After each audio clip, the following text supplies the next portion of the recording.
Governor Polis signed the bill on his 100th day in office.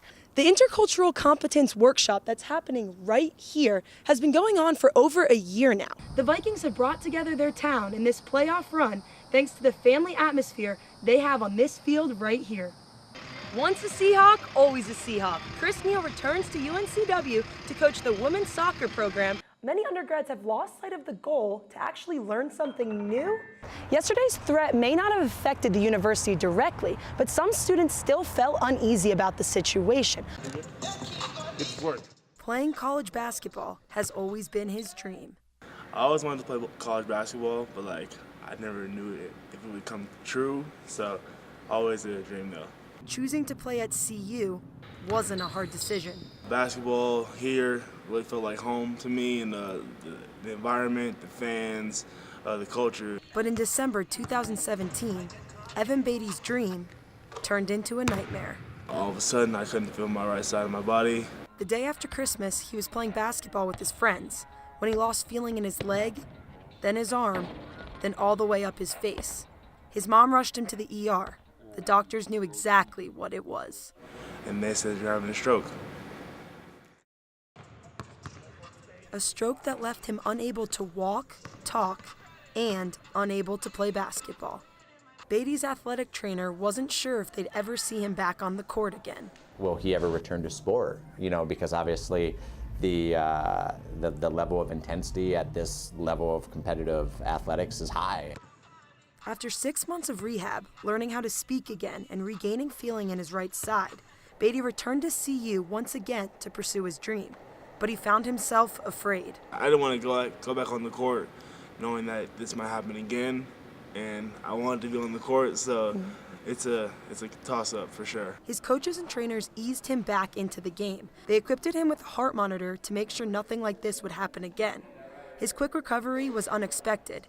His teammates think Beatty's positive attitude helped him get through this. He's the kind of guy that no matter how bad things are, he's always smiling and cracking jokes. That smile's contagious. It's been more than a year since his stroke, and still, the cause is a mystery. We had some guesses, but there's no circumstantial evidence or there's no one thing we can point to. Whatever it was, Beatty will tell you that it was meant to happen.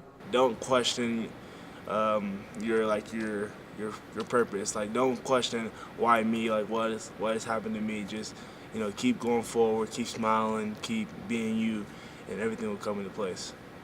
Beatty exceeded expectations this season, playing in every game and scoring almost 300 points. Sometimes when life blocks your shot, you just have to shoot again. Sophie Castillo, News Team Boulder. This little girl's name is Matilda. She's a kindergarten student. And this is her mother, Coel Tomei.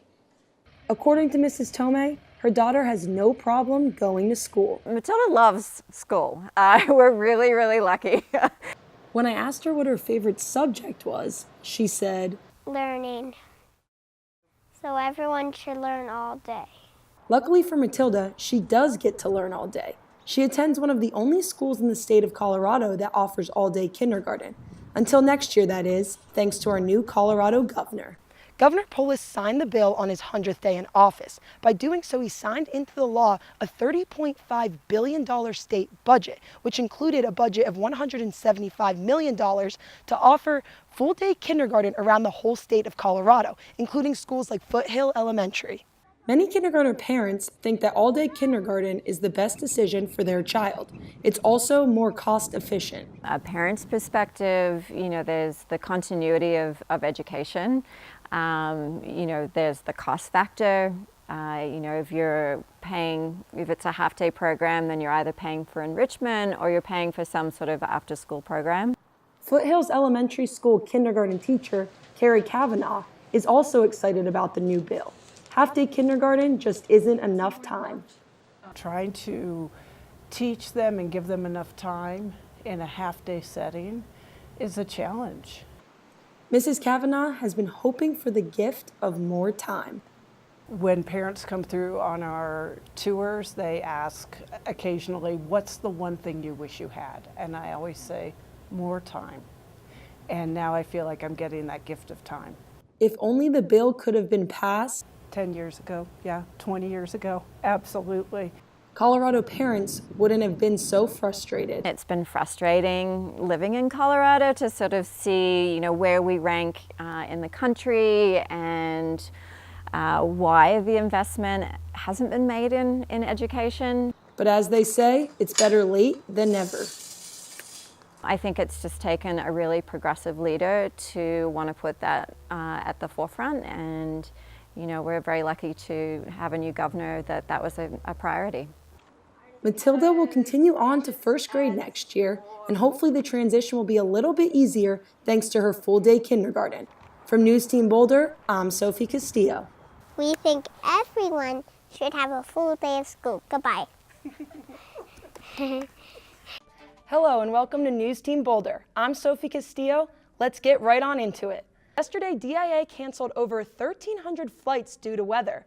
The Conference of World Affairs started this week, holding events and panels on a wide array of subjects focused on inspiration and innovation. But how do they perform in the classroom? News Team's Maris Westrom looks into student veterans' life at CU Boulder.